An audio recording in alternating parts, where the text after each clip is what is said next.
श्री राधा कृष्णाय नमो नमः। सर्वप्रथम मैं भगवान श्री राधा कृष्ण के श्री चरण कमलों की वंदना करता हूँ। आप सभी भक्त श्रोताजनों को भी सादर नमस्कार करता हूँ। ग्रंथ श्री श्री राधा रससुधा निधि से आज हम उस अध्याय का श्रवण करेंगे जिसका शीर्षक है भक्त चिंतामणि श्री राधा, जो इस ग्रंथ में इस प्रकार से वर्णित है। जिनकी नव प्रेमानुभाव चंचल भूभंग्रिमा के लाभ मात्र पर व्रजमणि श्री कृष्ण विमोहित है, जो निवड़ आनंद रसामृत की निर्झरणी रूप से जो भक्तों के लिए चिंतामणि है, और कोटि विद्युत लताओं जैसी जिनकी अंग कांति है, वे भुवन मोहिनी रमणी चूड़ामणि श्री राधा श्री वृंदावन की निकुंज सीमा में आविर्भूत हो रही है। इस श्लोक में श्रीपाद को साधक दशा में श्री राधा रानी के गुण माधुर्य का स्फुरन प्राप्त हुआ है। हृदय योग्य होता है तो अभिष्ट के रूप गुण आदि स्वतः चित्त में उदित हो जाते हैं। साधक के साधन भक्ति परिमार्ज चित्त में अभिष्ट के गुण माधुर्य का स्फुरन होता है। साधन भक्ति जिस परिमाण में साधक के गुण में अंतकरण को गुणातीत बनाती है, उसी परिमाण में रूप गुण आदि की स्फूर्ति होती है। श्री भगवान उद्धव जी से कहते हैं, जैसे अंजन लगे चक्षु क्रमश सूक्ष्म वस्तु को देख पाते हैं, वैसे ही मेरी पुण्य गाथा के श्रवण कीर्तन द्वारा शुद्ध हुए चित्त में क्रमश सूक्ष्म तत्व का स्फुरन होता है। जैसे मुझ जैसे संसारी जीव संसार को भूलने की चेष्टा करने पर भी उसे भूल नहीं पाते, वैसे ही भगवान की पुण्य गाथा अथवा लीला की कृपा से ऐसी अवस्था आ जाती है कि भगवान को भूलना चाहे भी तो भूल नहीं सकते। श्रीपाद का मन तो राधा रानी को छोड़कर अन्यत्र जाता ही नहीं। पिछले श्लोक में स्फूर्ति प्राप्त लीला का माधुर्य छवि की तरह उनकी आंखों के आगे तैरने लगता है। श्रीमती राधा रानी ने अपने स्वर्ण आलोक से श्रीकुंड तट को उज्जवल कर बड़ी भावना के साथ श्याम सुंदर के प्रति भूभग्रिमा का विस्तार किया था। उसकी स्मृति श्रीपाद के चित्त में संपूर्ण रूप से जगी है। फलस्वरूप इस श्लोक में उसी की रस अभिव्यक्ति है। श्री कृष्ण को देखकर श्रीमती के अंग से स्वर्ण ज्योति छटकने लगी थी। तभी श्रीपाद कहते हैं, श्रीमती के अंग की प्रभा कोटि कोटि विद्युत लताओं से भी अधिक उद्दम उनकी भी प्रभा को हरने वाली है। कोटि विद्युल्लला कहने का तात्पर्य यही है कि श्रीमती के नील वस्त्र के सूक्ष्म सूक्ष्म छिद्रों से भी श्री अंग की विद्युत कांति अनंत भाव से निकल रही है। प्रश्न हो सकता है, एक विद्युल्लता से ही हम लोगों को चक्षु पीड़ा होने लगती है, तब यदि श्री राधा की अंग कांति कोटि विद्युल्लताओं से भी अधिक उज्जवल है, तो उनके दर्शन कर भक्त के चक्षुओं की स्थिरता अथवा स्निग्धता कैसे रहती होगी। उत्तर देते हैं, सानंद्र रसामृत शवमणि, अर्थात जिनके अंग से प्रगाढ़ आनंद रसामृत की अजत्र धारा प्रवाहित होती है। अतएव प्राकृत तेजस पदार्थ के विकार विद्युत आलोक से दृष्टि की विकलता भले ही उत्पन्न हो, कोटि विद्युल्लताओं से भी अधिक उज्जवल श्री राधा की सांद्र आनंद रसामृत बहाने वाली अंग कांति से नेत्रों को शांति मिलती है।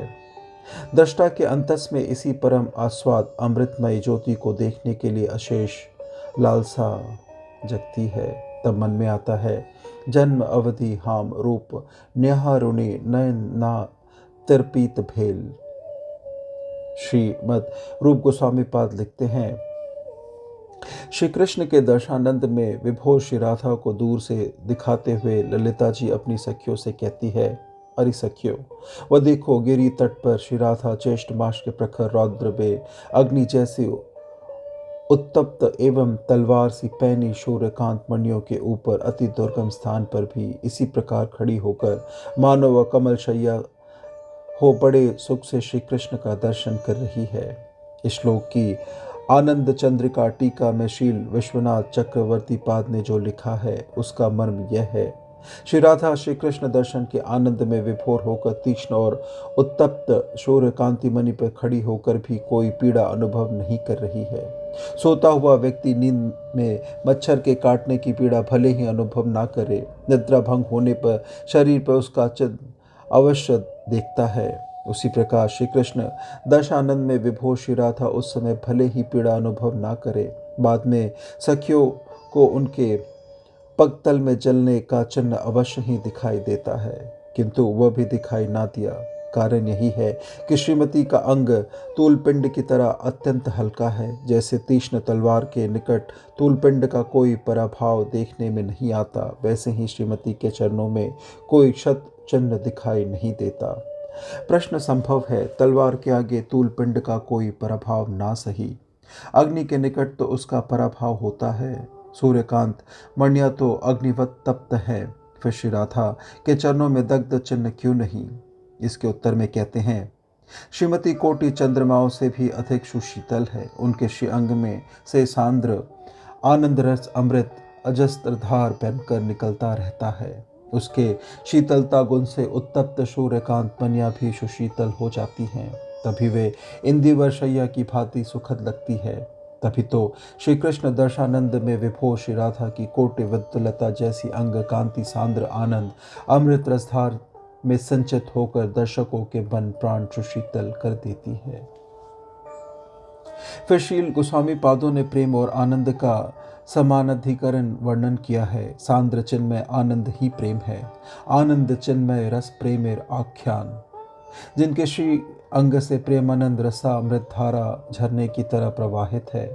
पर्याप्त झरना पृथ्वी पर उतर कर नदियों के रूप में प्रवाहित होकर पृथ्वी का वक्ष सुशीतल कर देता है, उसी प्रकार श्री राधा रानी मूल आह्लादनी शक्ति है। उनकी वृत्ति विश्व में लोगों के चित्त में उतर कर प्रेम रूप में परिणत होती है और त्रितापतग्ध जीवों के चित्त में को सुशीतल करती है। जिनके नवीन प्रेमानुभाव से भरी भूभंगरिमा पर व्रजमणि श्री कृष्ण मोहित रहते हैं।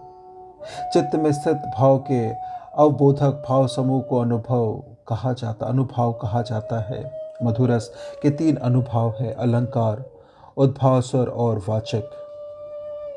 व्रज नायिकाओं के भाव हाव हेला इत्यादि 20 प्रकार के अलंकार हैं। जहाँ जिस भूभंग तब की बात कही गई है वह श्री राधा का हाव नामक भाव अलंकार ही लगता है, अर्थात जो गिव वृत्तिर करण और भू नेत्र आदि का विकास करने वाला है और भाव से कुछ अधिक प्रकाशित है, उसे हाव कहा जाता है। जिनकी भू भंगिमा के लव मात्र से ही व्रजमणि विमोहित है। यहाँ व्रजमणि कहने का अर्थ यही है कि कोटि कोटि व्रज बालाओं का चित्त हरण करने वाले ही श्री हरि और उन हरि के चित्त को विमोहित किए रहता है। श्री राधा का भूभंगिमा का एक कण। श्री कृष्ण राधा रानी से बोले, हे खंजन नैने, वृंदावन में ऐसी बहुत सी सुनैना है जिनकी अपांग भंगिमा सदा घूम घूम कर विविध प्रकार से प्रकाश करती रहती है। फिर भी जैसे आकाश तारक समूह से घिरे चंद्रमा के होते हुए भी ज्येष्ठ मास के खरतर रवि की किरणों से बिना पूरा प्रकाश प्राप्त नहीं करता, वैसे ही तुम्हारे बिना मेरा हृदय काश प्रकाशित नहीं होता। इस श्लोक से यही बात समझ में आती है कि श्री विश्वभानु नंदिनी के बिना चंद्रावली एवं अनन्याय गोपियों की अनंत भाव माधुरी भी श्री कृष्ण के सुख का हेतु नहीं होते। फिर श्रीमती भक्त चिंतामणि है, भक्त के भावों में सदा खेलती रहती है। इस राग साधना में स्मरण अथवा भाव की ही प्रधानता है। युगल विलास स्मृति सार। एक शब्द का मर्मार्थ यही है कि जो लोग इस चिंतामणि को भावों के भीतर प्राप्त कर लेते हैं, उनके इतर भाव दूर हो जाते हैं, फिर सदा वे ही भक्त हृदय में विराजती है। अथवा एक शब्द का अर्थ है मुख्य। गौड़ीय वैष्णव लीला स्मरण के समय सखियों सहित श्री युगल का चिंतन करते हैं, किंतु मुख्य रूप से श्रीमती राधा रानी को केंद्र बनाकर श्री कृष्ण और सखियों का चिंतन चलता रहता है। किंकरी का ध्यान श्री राधा के कर्तृत्व तथा श्री कृष्ण एवं सखियों के सहचर्य में लीला का प्रवाह प्रतिक्षण विचित्र रस की सृष्टि करता हुआ असीम की ओर चल रहा है। भक्त के लीला चिंतन में मुख्यतः श्री राधा ही विराजमान रहती हैं, इसलिए उन्हें भक्तैत्य चिंतामणि कहा गया है। जो श्री राधा की भूभंगिमा के लव मात्र पर मोहित हो जाते हैं, उन्हीं कृष्ण के भक्तजनों की भी चिंतामणि है श्री राधा। श्री राधा रानी की कृपा के बिना श्री कृष्ण प्रेम प्राप्त करना संभव नहीं। बिना राधा प्रसाद कृष्ण प्राप्ति न जयते। हलादनी कराए कृष्ण आनंद आस्वादन, हदिर नेर दोराय करे भक्तेर पोषण। उसी हलादनी की परम सार है श्री राधा रानी। हदि नीर सार प्रेम प्रेम सार भाव भावेर परम काष्ठा नाम महाभाव। महाभाव स्वरूपा श्री राधा ठकुरानी सर्वगुण खानी कृष्ण कांत शिरोमणि। श्री कृष्ण प्रेम रत्न की खान है श्री राधा। उनकी करुणा के बिना कोई भी श्री कृष्ण प्रेम संपदा प्राप्त करने में समर्थ नहीं होता। श्री कृष्ण प्रेम की जन्मभूमि क्या है? उत्तर एकमात्र श्री राधिका। जैसे चिंतामणि विचार मात्र से ही आश्रित जन को चिंतनीय संपदा प्रदान करती है, वैसे ही श्री राधा के चिंतन मात्र से श्री कृष्ण भक्त को प्रेम सिद्धि हो जाती है। वे अनिर्वचनीय रमणी चूड़ामणि श्री राधा निकुंज सीमा में आविर्भूत हो रही है। श्री राधा को अनिर्वचनीय रमणी चूड़ामणि कहने का तात्पर्य यह है कि श्रुत मात्रोपि यह स्त्रीणा प्रहस्ताकर्षते मन, अर्थात जिनका नाम कृष्ण सुनते ही स्त्रियों का मन आकर्षित होता है। श्री राधा की भूभंगिमा के लब मात्र पर वे भी विमोहित हो जाते हैं। इस बात से ये सहज ही अनुमान किया जा सकता है कि श्री राधा समस्त रमणियों की चूड़ामणि है। श्रीपाद कहते हैं वही श्री राधा निकुंज सीवा में आविर्भूत हो रही है। इस प्रकार से ग्रंथ श्री श्री राधा रस सुधा निधि से आज के अध्याय की संपन्नता होती है। श्रवण करने के लिए और अपना बहुमूल्य समय देने के लिए आपको धन्यवाद। त्रुटियों के लिए क्षमा प्रार्थी हूँ। श्री राधा कृष्णाय नमो नमः।